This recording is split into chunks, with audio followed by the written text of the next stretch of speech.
Hello, my name is Marcus. I'm the compiler of a collection of therapy quotes entitled Psychoanalytic Self-Awareness Quotes. This is TQ 28 and 29. Therapy quote number 28. Projective identification.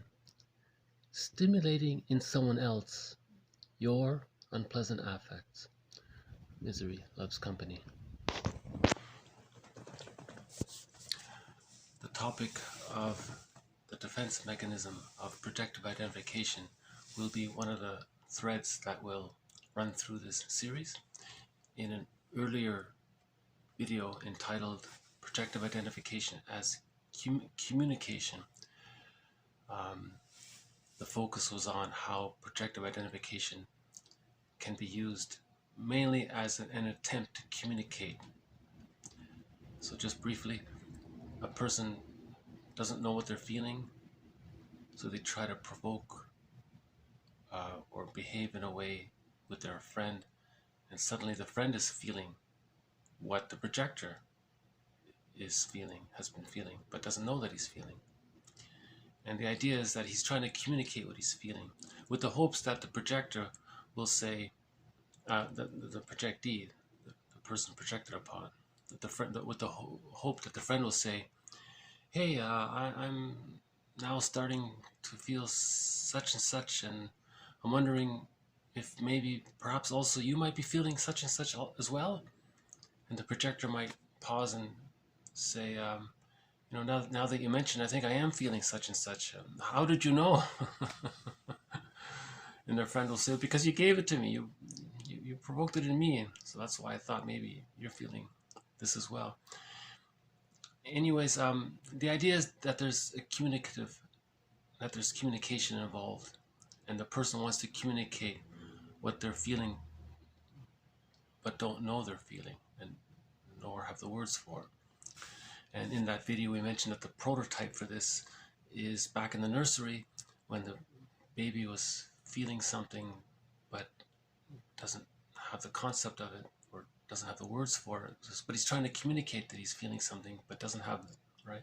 So he's behaving in a way, being provocative, trying to coax the mother to realize or to induce the feeling in the mother so that the mother can get the message finally.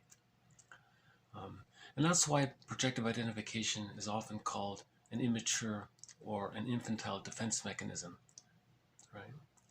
I think long ago, originally, this defense mechanism was called a primitive defense mechanism. Nobody uses that phrase anymore, I think. But the idea was that it's a very early on time. So that's communication. Number two, the second reason why projective identification might be used is here in TQ number 28.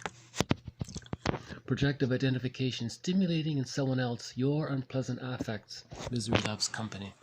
So the idea here is that maybe the person is trying to induce his friend to feel what he's feeling, even though he doesn't know what he's feeling, so that he can then have some kind of uncanny felt sense that maybe they're both in the same emotional boat, that they're both on the same emotional page. So right, misery loves company. So remember, if you're connected, you feel safer, and if you feel safer, the brain will send serotonin. Serotonin's nickname, I think, is the I'm safe chemical. So when you feel connected to someone, you feel safer. So that could be maybe that's the reason why he's trying to induce the other person to feel what he's feeling, so he can maybe feel that he's being understood and he's a friend there, right? So when you have a friend, things are easier. There's less anxiety, of course. Remember, defense mechanisms are there to take away or to repress the anxiety. Right? The third focus, or the third reason why projective identification may be used, is expressed here in TQ number 29. In projective identification, an aspect of the self that one doesn't wish to acknowledge is placed in the working model of the other. One may provoke the other person to behave in an unpleasant manner, thus providing a reality basis for locating the unpleasantness of the self as if it were in the other person.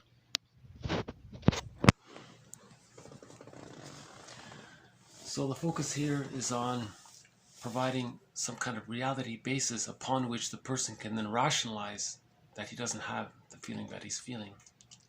So remember, rationalization is also a defense mechanism. You're using false logic and false arguments, all to take away your anxiety.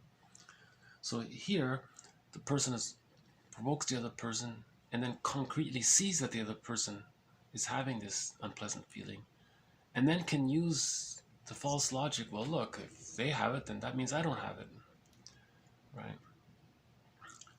So one quote says that the study of defense mechanisms is the study of self-deception, or the study of lies, self-lies, or something like that. So but the positive intention behind projective identification is to manage the anxiety. Maybe there is a lot of psychic pain, and the theory is he feels temporarily relieved if he can see someone else feeling that psychic pain. That's the theory. And this topic comes up a lot in the books. Almost every author mentions it at some point. I think because most of the clients will use this defense mechanism, and when the authors are writing about their experiences and trying to processing it and work it through, this topic is bound to come up, and each author has their own sort of way of trying to understand it. It's a big topic. That's why this will be. That's why I'm counting this as a kind of a thread throughout the series. This will come up again in the future, I think. So so far we've covered projective identification as communication. You want your friend to recognize that you're feeling something, and maybe he'll ask you about it and help talk about the feeling that you're both feeling, and then the projector can feel relief to know that's what he's feeling, and he's grateful that his friend can receive the message. Projective identification to have company, to reduce the anxiety of having the psychic pain. And in the third case, it's to create it more, to externalize it more clearly, so the person can rationalize to himself, to convince himself that he's not feeling this. Again, it's an attempt to not face what he's feeling, right? It's a self-deception, as they say. So yeah,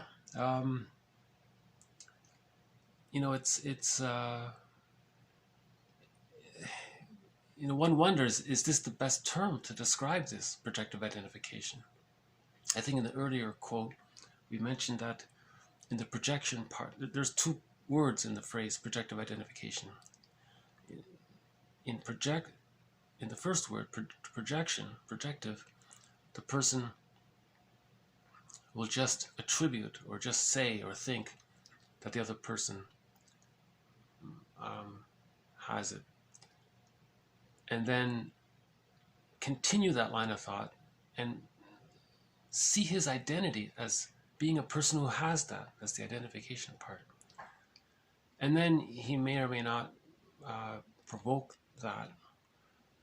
But in these two examples, they're trying to make it happen. They're trying to create a situation where the other person does feel it, so it's more concrete, right?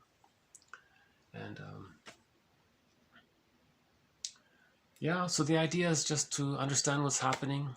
Is he communicating? Is he trying to connect, or is he really just trying to make himself feel better somehow?